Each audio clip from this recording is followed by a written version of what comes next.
วัดโพธิสมพรหลัก 36 จัดโครงการบรรพชาสามเณรลูกฟังความพ่อแม่ภูมิใจ ประจำปี 2024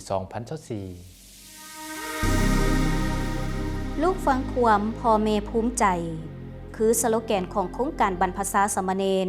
และอบรมศีลธรรมแก่เยาวชนและสาวหนุ่มในระยะภาคเรียนที่วัดโพธิสมพรหลัก 36 บ้านบ่อเล็กเมืองไซธานีนครหลวงเวียงจันทน์ได้จัดขึ้นเป็นปีที่ 2 ติดต่อกันโดยปีนี้ได้จัดขึ้นในระหว่างวันที่ 8 หาวันที่ 17 กรกฎาคม 2024 โดยการนำพาของพระอาจารย์บุญทวีศรีบุญเฮืองห้องหัวหน้ากรรมการเผยแพร่ศีลธรรมและปฏิบัติกรรมฐานศูนย์กลางเจ้าธิการวัดโพธิสมพรหลัก 36 พร้อมด้วยคณะในวันที่ 8 กรกฎาคม 2024 ได้จัดพิธีเปิดโครงการโดยมีพิธีแห่นาคน้อยเพื่อเข้าบรรพชาเป็นสามเณรพร้อมด้วยพิธีขอขมาพ่อแม่และผู้มีพระคุณก่อนจะได้รับฟังการผ่านบทรายงานของโครงการโดยพระอาจารย์องค์นำพาจัดตั้งปฏิบัติและดำเนินโครงการที่ได้รายงานให้รู้ถึงจุดประสงค์ของโครงการที่เป็นการส่งเสริมให้เยาวชนและสาวหนุ่มได้ใช้เวลาว่างให้เป็นประโยชน์และบ่ไปเกี่ยวข้องกับสิ่งเสพติดทั้งเพื่อพัฒนาความรู้ความสามารถของเยาวชนและสาวหนุ่มและเป็นการปลูกฝังคุณธรรมทางศาสนาให้งอกงามในจิตใจของผู้ที่เข้าร่วมโครงการโดยภายหลังที่ได้จัดโครงการบรรพชาสามเณรในครั้งผ่านๆมาเห็นว่าสามเณรและเยาวชนสาวหนุ่มมีความเข้าใจและตั้งใจเปลี่ยนแปลงทัศนคติพร้อมแสดงพฤติกรรมไปในทางที่ดีขึ้นและมีความเข้าใจต่อหน้าที่ของตนเองซึ่งแสดงออกในการปฏิบัติตนต่อพ่อแม่ครูบาอาจารย์พร้อมทั้งแสดงออกถึงความรู้บุญคุณรู้โทษรู้ภัยและห่างไกลจากสิ่งเสพติดหลังจากสิ้นสุดการรายงานโครงการยังได้รับฟังการประกอบคำคิดเห็นจากทั้งฝ่ายส่งและฝ่ายฆราวาส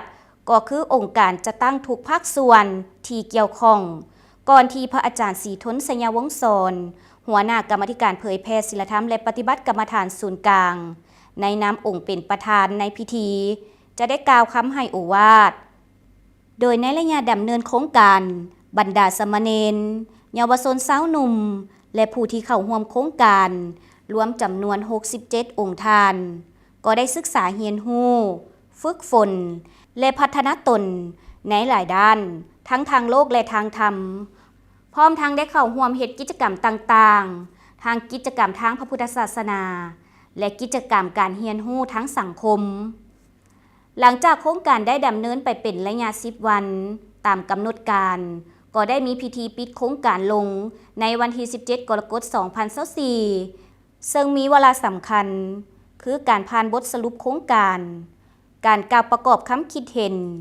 กล่าวคำโอวาทปิดโครงการนอกนั้นยังมีพิธีมอบใบยั่งยืนมอบใบเกียรติคุณให้แก่บรรดาสามเณรเยาวชนสาวหนุ่มพระไอเลี้ยงและผู้ที่สนใจเข้าร่วมโครงการ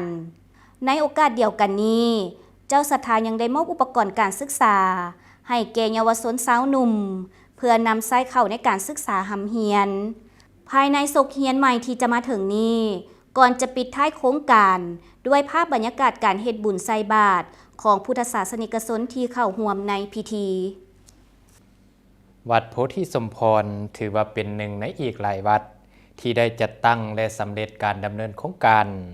บรรพชาสามเณรและอบรมศีลธรรมแก่เยาวชนและสาวหนุ่มประจำปีนี้เจ้าท่านผู้ชมมาฮอดนี้รายการข่าวอปสก็ได้หมดเวลาลงแล้วก่อนจากกันไปต้องขอบใจผู้ให้การอุปถัมภ์รายการด้วยดีตลอดมา LND Food and Bakery โรงงานข้าวปุ้นข้าวสดน้องดามและต้องขอบใจท่านผู้ชมทุกท่านที่ให้เกียรติติดตามรับชมรายการข่าวอปสด้วยดีตลอดมา